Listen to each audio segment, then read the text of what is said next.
ब्रह्मचारी, हे सुद्धा ब्रह्मचारी राहिले म्हणून यांना जनरली विष्णुबुवा ब्रह्मचारी म्हटलं जात.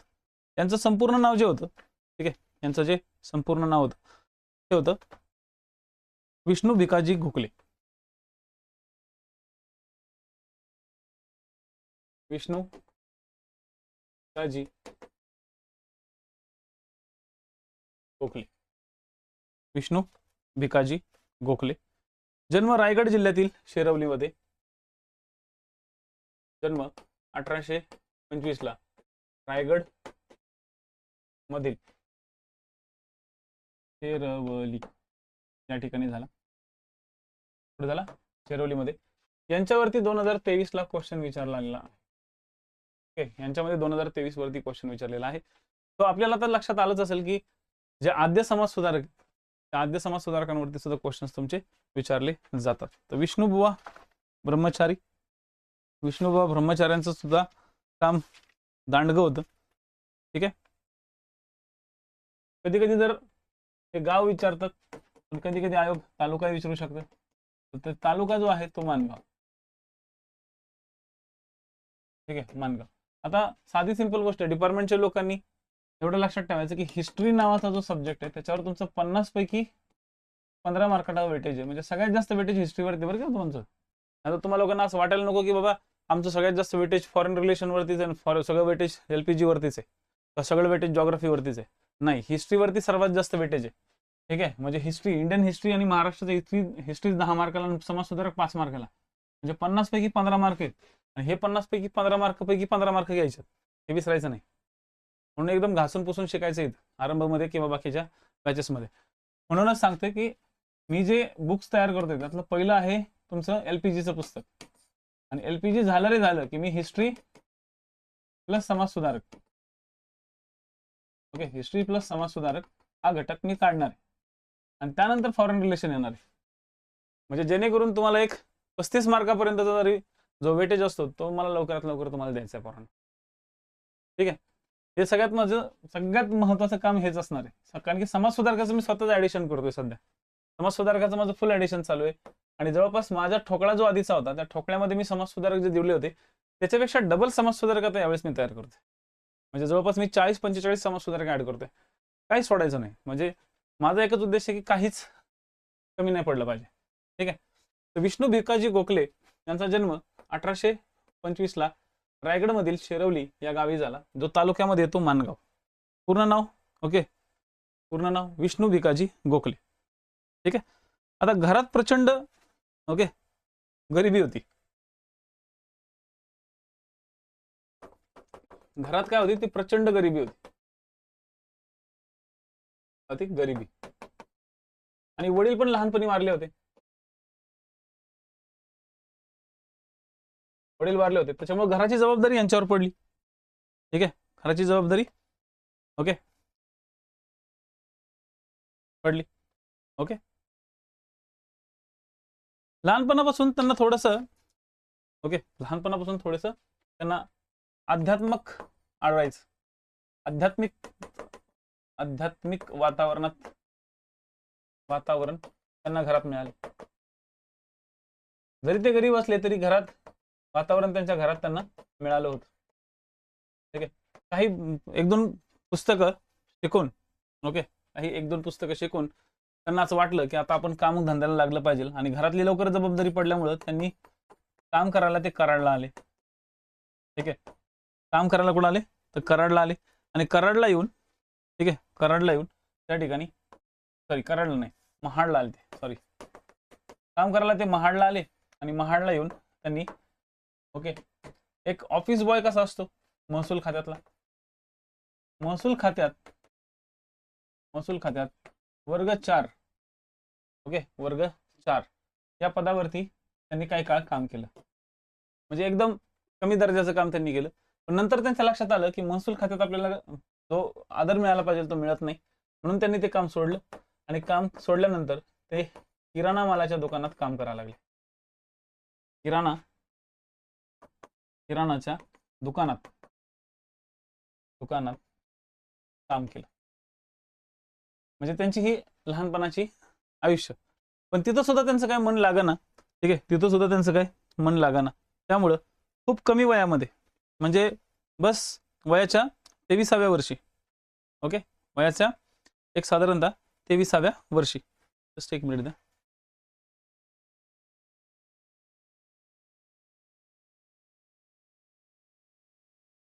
ठीक आहे, वयाच्या 23व्या वर्षी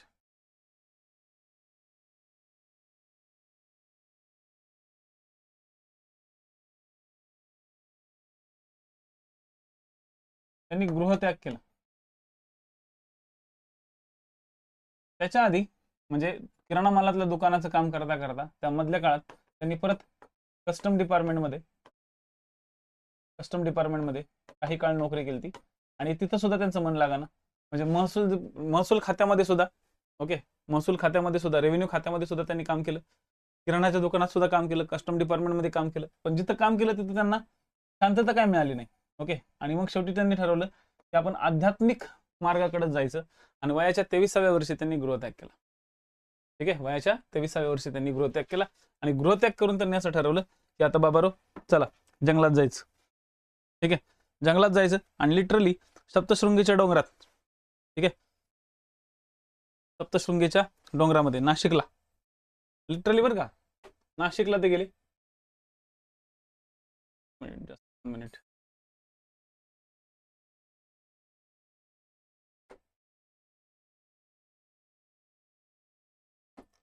कुठे गेले ते, नाशिकला गेले.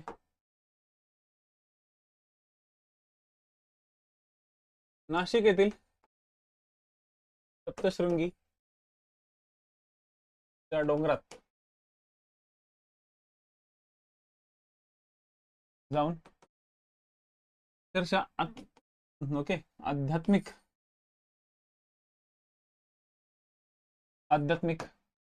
तपश्चर्या टाईप त्यांनी, ठीक आहे, आध्यात्मिक तपश्चर्या टाईप आत्मज्ञान हासिल केलं.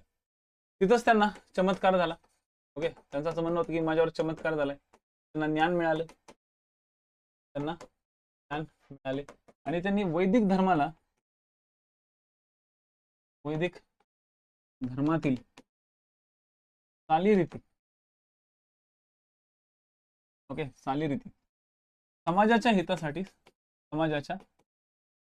हितासाठी किती चांगल्या आहेत हे सांगायला सुरुवात केली. समाजाच्या हितासाठी कशा चांगल्या आहेत हे त्यांनी सांगायला सुरुवात केली. म्हणजे जनरली त्यांनी वैदिक धर्मातील जो पाखंडवाद आहे, लक्षात ठेवा, वैदिक धर्मातील पाखंडवाद म्हणजे काय, तर एक प्रकारे जे ब्राह्मण बोलतील तेच पूर्व दिशा, किंवा जाणून बुजून वैदिक धर्माला आपल्या बाजूने वळवणं, किंवा जाणून बुजून काहीतरी अशी नवीन थेअरी मांडणं की जे विद्यार्थ्यांना, म्हणजे जे लोकांना समजणारच नाही, किंवा जाणून बुजून दिशाभूल करणं, म्हणजे ज्या गोष्टी साहित्यात, आध्यात्मिक भागात, ग्रंथात दिल्याच नाहीयेत, पण तरी सुद्धा आपल्या मनमर्जीने त्या ठिकाणी लोकांवरती थोपवणं, त्याला म्हणतात पाखंडवाद. हा पाखंडवाद जो आहे, हा पाखंडवाद वैदिक धर्मामध्ये खूप मोठ्या प्रमाणात होता, आणि प्रॉब्लेम असा झाला की याच अशा वैदिक धर्मातील पाखंडवादामुळे ख्रिश्चन धर्म जो होता, लक्षात घ्या, ख्रिश्चन धर्माला आता धर्मप्रसार करण्याची परवानगी मिळाली होती. ते धर्मप्रसार करत होते. ख्रिश्चन धर्माला, ओके, धर्मप्रसार करण्यासाठी हिंदू धर्माचं उदाहरण ते खूप जास्त द्यायचे, मुस्लिम धर्माचं कमी द्यायचे, पण हिंदू धर्माचं उदाहरण सगळ्यात जास्त ख्रिश्चन लोक द्यायचे, की बघा म्हणजे भारतीय लोक असे आहेत, भारतीय लोक तसे आहेत, भारतामध्ये सगळ्या ह्या गोष्टी थोतांड आहेत, असं आहे तसं आहे, आमचा धर्म कसा छान आहे, असा ख्रिश्चन धर्मासोबत त्यांचं कंपॅरिझन व्हायला लागलं. कारण की ख्रिश्चन धर्माला धर्मप्रसार करायला फुल परवानगी मिळाली होती, आणि ख्रिश्चन धर्म वैदिक धर्मातील पाखंडवादाला उचलून धरत होता. म्हणजे थोडक्यात, ओके, वैदिक म्हणजेच हिंदू धर्म वर्सेस ख्रिश्चन धर्म. ख्रिश्चन धर्मामध्ये असायच्या मिशनऱ्या, काय असायच्या, मिशनऱ्या असायच्या, आणि त्या मिशनऱ्यांमध्ये असलेले जे फादर लोक असायचे, किंवा त्या ठिकाणी धर्मोपदेशक जे लोक असायचे ते, आणि हिंदू धर्मातून किंवा हिंदू धर्माच्या बाजूनं हे विष्णुबुवा उभं राहिले. आणि विष्णू बुवांना लक्षात आलं की आपण जर आत्ताच नाही बोललो तर मग या ठिकाणी मोठा प्रॉब्लेम क्रिएट होणार. जर आपण आत्ताच बोललो तर ठीक, जर आपण आत्ता बोललोच नाही तर प्रॉब्लेम या ठिकाणी होणार. लक्षात.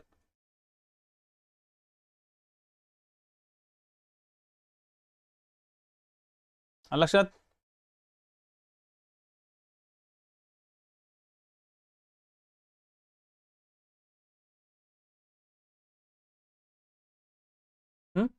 आता म्हणून यांनी प्रयत्न केला की वर्तमान दीपिका म्हणजे ज्यावेळेस ते बघा आता तपश्चर्या करून बाहेर आले साहेब, तपश्चर्या करून बाहेर म्हणजे नाशिकमधून त्यांनी काय केलं, नाशिकमधून जो काही गोदावरीचा प्रदेश आहे, हा गोदावरी प्रदेश आणि भीमा प्रदेश, गोदावरी नदी आणि भीमा नदी या दोन नदी प्रदेशामध्ये त्यांनी जेवढे काही महत्वाचे ठिकाण आहेत त्या ठिकाणी प्रवचन द्यायला सुरुवात केली. त्यांनी प्रवचन स्टार्ट केली. या प्रवचनाच्या माध्यमातून त्यांनी हिंदू धर्माचे महत्व समजून सांगितले. काय सांगितले? महत्व, जे की सगळ्यात महत्वाचं होतं. म्हणजे एक प्रकारे धार्मिक बाबतीत सुद्धा त्यांनी अवलोकन केलं होतं. ठीक आहे. त्यानंतर त्यांना असं वाटलं की आपण या सगळ्या गोष्टींवरती बोललं पाहिजे, म्हणून त्यांनी हिंदू धर्माचं महत्व तर सांगितलं, पण त्यासोबत हिंदू धर्मामध्ये असलेली बहुपत्नी पद्धत, ठीक आहे, बहुपत्नी पद्धत, अस्पृश्यता निवारण,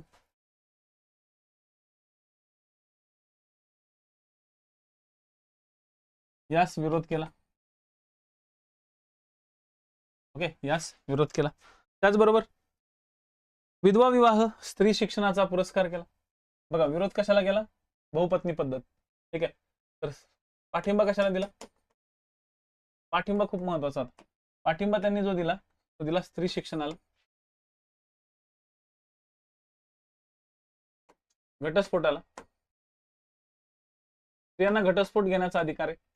ओके. विधवा विवाह, विधवा जर असेल तर त्या विधवेला विवाह करण्याचा अधिकार आहे. ठीक आहे, विधवा विवाह. त्यानंतर सामाजिक महत्वाचे प्रश्न, रूढी परंपरा. ओके, म्हणजेच सामाजिक स्थान, म्हणजे स्त्रियांनी समाजामध्ये वरती यावं, सामाजिक स्थान त्यांनी घ्यावं, अशा बाजूने त्यांनी पाठिंबा दिला होता. तर बहुपत्नी पद्धत. ठीक आहे. त्यानंतर जाती पद्धत, यास त्यांनी विरोध केला होता. तर विरोध कशाला केला आणि पाठिंबा कशाला दिला, असे क्वेश्चन्स विचारले जातात. तर हिंदू धर्माचं महत्व त्यांनी सांगितलं. आता या हिंदू धर्माचं महत्व विशद करण्यासाठी आता त्यांना एक आधार गरजेचा असतो. आता लक्षात घ्या, अशा ज्यावेळेस व्यक्ती ज्यावेळेस सांगतो की बाबा या अशा गोष्टीला मी पाठिंबा देतो, तर पाठिंबा देण्यासाठी एक आधार पण लागतो ना. तर शास्त्रांमध्ये हे खरंच दिलंय का? हिंदू धर्माच्या शास्त्रांमध्ये दिलंय का? कारण की हिंदू धर्माचं तुम्ही महत्व सांगताय, हिंदू धर्मामध्ये या सगळ्या गोष्टी होत्या, तर मग ह्या कुठं होत्या? यासाठी त्यांनी एक महत्वपूर्ण असं पुस्तक लिहायचं ठरवलं आणि म्हणून त्यांनी एक ग्रंथ लिहिला. त्या ग्रंथाचं नाव आहे वेदोक्त. 1859च्या काळामध्ये त्यांनी एक ग्रंथ लिहिला. 1859 मध्ये त्यांनी ग्रंथ लिहिला वेदोक्त धर्मप्रकाश. काय लिहिला? वेदोक्त धर्मप्रकाश हा त्यांनी एक ग्रंथ लिहिला. हे लक्षात ठेवा. ठीक आहे, वेदोक्त धर्मप्रकाश.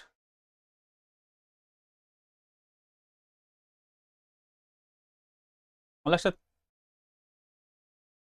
ओके.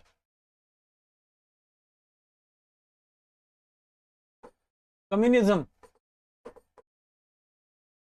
सारखे विचार होते यांचे. कम्युनिझम सारखे विचार असलेला हा पहिला समाजसुधारक बरं का. म्हणजे कार्ल मार्क्सच्या आधीच किंवा कार्ल मार्क्सचा कन्सेप्ट न वाचताच कम्युनिझम सारखं विचार त्यांनी मांडले होते. म्हणजे सगळ्याकडे एक समान समाज असला पाहिजे, एक समान. ओके, लक्षात ठेवा, एक समान समाज, ज्या ठिकाणी सगळी काही समानता असली पाहिजे, असा यांचा विचार होता. ठीक आहे. तर कम्युनिझमचा पहिला प्रतिपादक ओके माडखोळकर काका होते. गत्र माडखोळकर व्यक्ती. असो, हे बेसिक पॉइंट्स लक्षात ठेवा. आणि जे की क्वेश्चन्स 2013ला जो टार्गेट झाला होता तो म्हणजे यांचे ओके ख्रिश्चनांबरोबरचे वाद. आता बघा, हिंदू धर्म आणि हिंदू धर्माविरुद्ध ख्रिश्चन धर्म असा एक लय मोठा वाद जोरदार चालू होता. ख्रिश्चन धर्म काय करायचा, हिंदू धर्म किती खराब आहे ते सांगायचा. मग आता हिंदू धर्माने सुद्धा आपल्याला महत्व विशद करणं गरजेचं होतं. म्हणून ओके हिंदू धर्म चांगला आहे, चांगला आहे हे दाखवण्यासाठी त्यांनी ख्रिश्चन मिशनऱ्यांची तोंड बंद करण्यासाठी त्यांनी वर्तमान दीपिका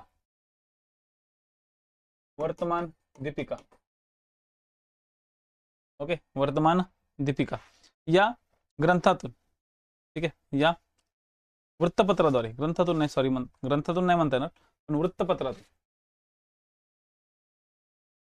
जे वृत्तपत्र होतं या वृत्तपत्रातून आपली महत्वपूर्ण भाग या ठिकाणी मांडली होती. ठीक आहे, आपले एक महत्वपूर्ण मुद्दे या ठिकाणी त्यांनी मांडले होते, हे लक्षात ठेवा.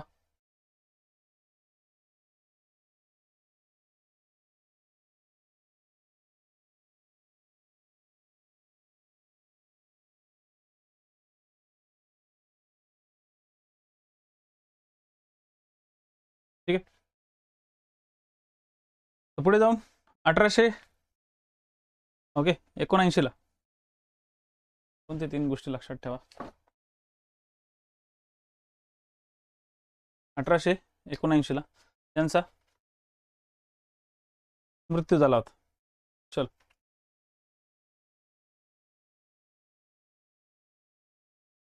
लिहून घ्या, नंतर लिहून घ्या. कम्युनिझमचा पहिला प्रतिपादक,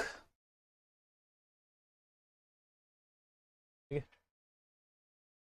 कम्युनिझम पहिला प्रतिपादक किंवा तत्व सांगणारा व्यक्ती म्हणून यांना ओळखलं जायचं. ठीक आहे,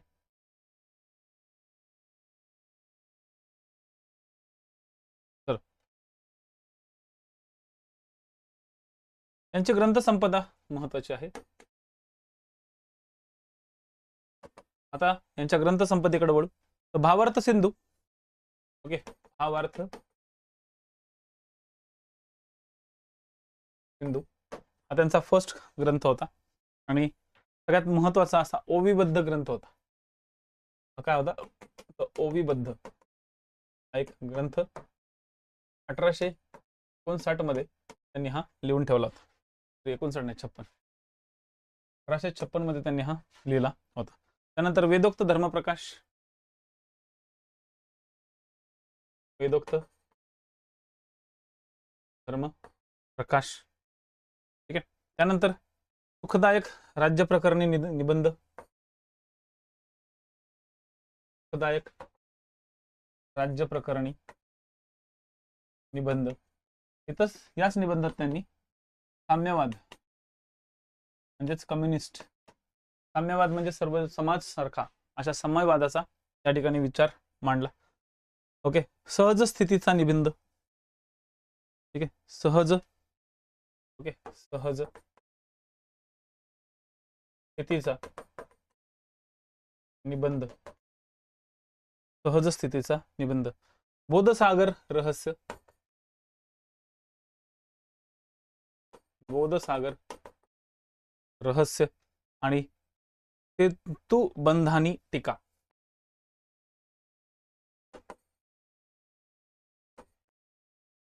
हे त्यांचे महत्वाचे ग्रंथ होते. तर आज आपण 2 महत्वाचे समाजसुधारक कव्हर केले, लहुजी आणि कोणते, तर विष्णुबुवा ब्रह्मचारी. तर विष्णुबुवा ब्रह्मचारी यांच्यावरती 2023 ला क्वेश्चन आला होता, ठोकळ्यातून तो टार्गेट झाला. ठीक आहे, तरी आता मी जो नवीन ठोकळा कव्हर करतोय किंवा जे नवीन पुस्तक तयार करतोय त्या नवीन पुस्तकामध्ये ह्याच्यापेक्षाही इम्पॉर्टंट अशा काही गोष्टी त्या ठिकाणी मी ऍड देईल. आणि ठोकळ्यापेक्षा जे मी पुस्तकात लिहून देतोय, हे लक्षात ठेवा, जे मी पुस्तकात देणार आहे त्याच्यापेक्षा जास्त मी इथं क्लासमध्ये देतोय. कारण की मी क्लासमध्ये जे एक्स्ट्रा नोट्स किंवा इथं ब्लॅकबोर्डवरती ज्या गोष्टी लिहितो त्या अत्यंत महत्त्वाच्या असतात. त्याच्यामुळं बुक्स तर भविष्यात तुम्हाला मिळतील. ठीक आहे, तुम्हाला बुक्स मिळणार, त्यात काही डाऊट नाही. पण या बुक्स मिळणार तर आहेच, पण त्याच्यासोबत तुम्हाला जे इथं मी क्लास नोट्स लिहून देतोय ना, तर त्या गोष्टी डिपार्टमेंटच्या विद्यार्थ्यांनी आपल्या शॉर्ट नोट्समध्ये नक्की लिहून ठेवा. कारण की ज्यावेळेस तुम्ही शॉर्ट नोट्स लिहाल तर ह्याच शॉर्ट नोट्स तुम्हाला काळामध्ये म्हणजे फ्युचरच्या काळामध्ये तुम्हाला डेफिनेटली याच्यामध्ये उपयोगी पडतील. तर तो छोटासा प्रयत्न या ठिकाणी नक्की करायचा प्रयत्न करा. ठीक आहे, बाकी जे मी बेसिक गोष्टी सांगितलेल्या आहेत त्या तुम्हाला कव्हरअप असतील. ठीक आहे, चलो, थँक्यू सो मच. परत भेटू उद्या 8:30 वाजता. उद्यापासून सकाळी मॉर्निंगला 8:30 वाजता आपण सगळेजण भेटणार आहोत. ओके, आरंभ 2.0 आणि आरंभचे विद्यार्थी, कारण की आरंभ बॅचमध्ये समाजसुधारक हा शेवटचा सब्जेक्ट आहे आणि आरंभ 2.0 यामधला समाजसुधारक हा पहिला सब्जेक्ट आहे. ठीक आहे, थँक्यू.